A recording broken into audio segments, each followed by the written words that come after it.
कभी वेतन रोका, तो जो बुनियादी चीजें हैं उसके ऊपर ध्यान दिया। अब जो अनुपूरक बजट किस लिए लाया जाता है?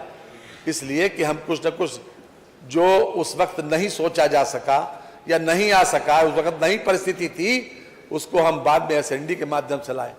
मानवर, आपने ये देखा कि 8,000 करोड़ रुपया हमने सारी चीजें ऐसी इस बात को फोकस किया है कि जिसमें रोजगार के अवसर बढ़े, लोगों को ज्यादा से ज्यादा रोजगार मिले। और जिस प्रकार से नोएडा सिटी डेवलप हुआ, हम लोग ये भी चाहते हैं कि बुंदेलखंड में, माननीय योगी जी की भी इच्छा है कि बुंदेलखंड में भी इसी प्रकार का कोई स्थान डेवलप हो, ताकि हमारा इंडस्ट्रियलाइजेशन भी बढ़े, वहाँ जमीन भी है, संसाधन भी है और हर तरीके से कनेक्टिविटी भी है। मान लो, तो अगर हम आगे की तरफ बढ़ते हैं, इसका मतलब नहीं है कि उन्होंने कह दिया कि साहब ग्रामों का विकास नहीं होगा, तब तक शहर का विकास का कोई मतलब नहीं है, प्रदेश के विकास का कोई मतलब नहीं है। ग्रामों के विकास से हम पूरी तरीके से सहमत हैं और हम गांधी जी के उस विचार से भी सहमत हैं, ग्राम स्वराज वाले विचार से पूरी तरीके से सहमत। लेकिन मान्यवर, घर में लैट्रीन की भी जरूरत है और बैठक की भी जरूरत है, ड्राइंग रूम की भी जरूरत है, ताकि हम दुनिया के सामने अपने आप को कंपीट करके दुनिया के सामने क्या दिखाएंगे। आईटी सेक्टर के ऊपर सबसे ज्यादा फोकस किया गया है मान्यवर।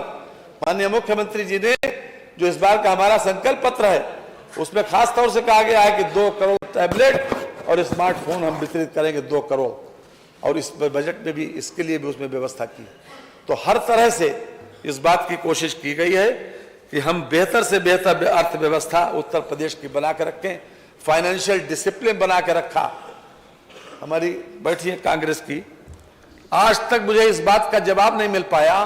1980-81 में एक कानून बना दिया कि आमदनी तो मंत्रियों की और टैक्स सरकार देगी। आज तक मेरी समझ नहीं आया कि किस मानसिकता से पहले वो कैबिनेट में गया होगा, कैबिनेट के बाद में विधानसभा में आया होगा, किसी ने उसके ऊपर एक बात भी नहीं कही। और ये 20 साल ये चला, ये 20 साल चला। आप फिजूल खर्ची की बात कर रहे हैं कि उसमें फिजूल खर्ची न होगी।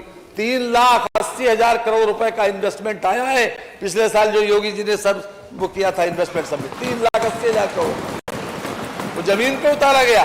और इस साल जब जैसे ही सरकार आई थी, वैसे प्राइम मिनिस्टर के द्वारा माननीय योगी जी ने जो ऑर्गेनाइज किया था इन्वेस्टर समिट, उसमें भी 80,224 करोड़ रुपए का उन्होंने उसका शिलान्यास किया था। आखिरकार उपलब्धि भी देखिए, और सबसे बड़ा परसेप्शन है पब्लिक परसेप्शन। लोक दृष्टि से बड़ा किसी सरकार के लिए कोई मानदंड नहीं होता। आज लोक दृष्टि क्या है? आज देश में, दुनिया में योगी मॉडल को लोग याद कर रहे हैं। ऑस्ट्रेलिया के एक सांसद ने यह कहा था कि हमें एक योगी मिल जाए तो हम अपने देश का नक्शा बदल दें।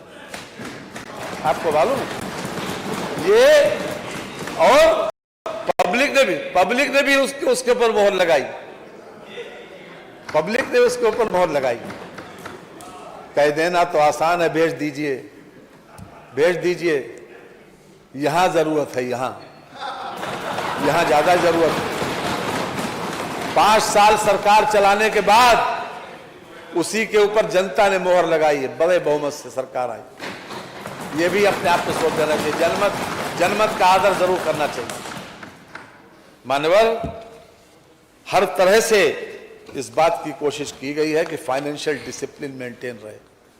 और यह सही है कि अगर जब डिसिप्लिन कोई कलाई होती है तो निश्चित रूप से फूक फूक के कदम रखा जाता है।